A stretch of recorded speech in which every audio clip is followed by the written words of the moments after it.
Narada Bhakti Sutras, translated by Swami Vivekananda. Chapter 1. 1. Bhakti is intense love for God. 2. It is the nectar of love. 3. Getting which, man becomes perfect, immortal, and satisfied forever. 4.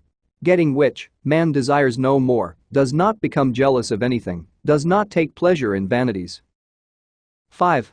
Knowing which, man becomes filled with spirituality, becomes calm, and finds pleasure only in God. 6. It cannot be used to fill any desire, itself being the check to all desires. 7. Sannyasa is giving up both the popular and the scriptural forms of worship. 8. The Bhakti Sannyasin is the one whose whole soul goes unto God, and whatever militates against love to God, he rejects. 9. Giving up all other refuge, he takes refuge in God. 10. Scriptures are to be followed as long as one's life has not become firm. 11. Or else there is danger of doing evil in the name of liberty. 12. When love becomes established, even social forms are given up, except those which are necessary for the preservation of life. 13. There have been many definitions of love, but Narada gives these as the signs of love.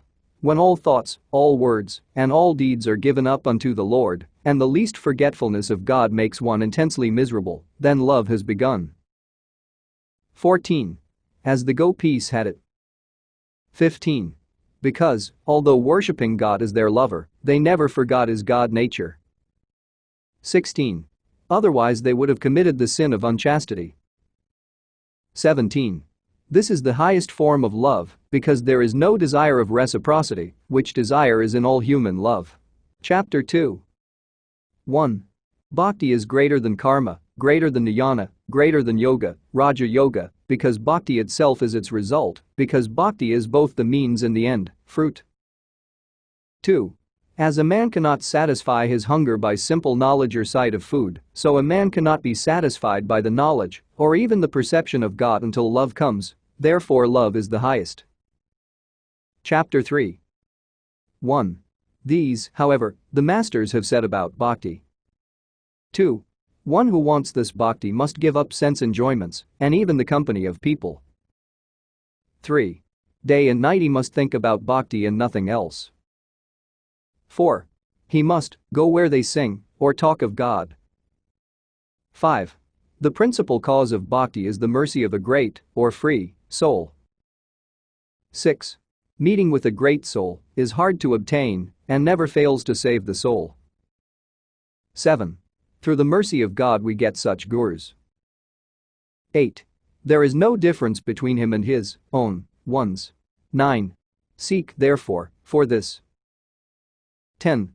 Evil company is always to be shunned. 11. Because it leads to lust and anger, illusion, forgetfulness of the goal, destruction of the will, lack of perseverance, and destruction of everything. 12. These disturbances may at first be like ripples, but evil company at last makes them like the sea. 13. He gets across Maya who gives up all attachment, serves the great ones, lives alone, cuts the bondages of this world, goes beyond the qualities of nature, and depends upon the Lord for even his living. 14. He who gives up the fruits of work, he who gives up all work, and the dualism of joy and misery, who gives up even the scriptures, gets that unbroken love for God. 15. He crosses this river and helps others to cross it. Chapter 4. 1. The nature of love is inexpressible. 2. As the dumb man cannot express what he tastes, but his actions betray his feelings, so man cannot express this love in words, but his actions betray it. 3. In some rare persons it is expressed. 4. Beyond all qualities, all desires, ever increasing, unbroken, the finest perception is love. 5. When a man gets this love, he sees love everywhere, he hears love everywhere, he talks love everywhere, he thinks love everywhere. 6. According to the qualities or conditions, this love manifests itself differently. 7.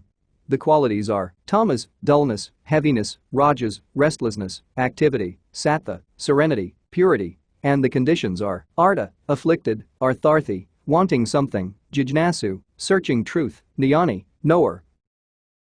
8. Of these the latter are higher than the preceding ones.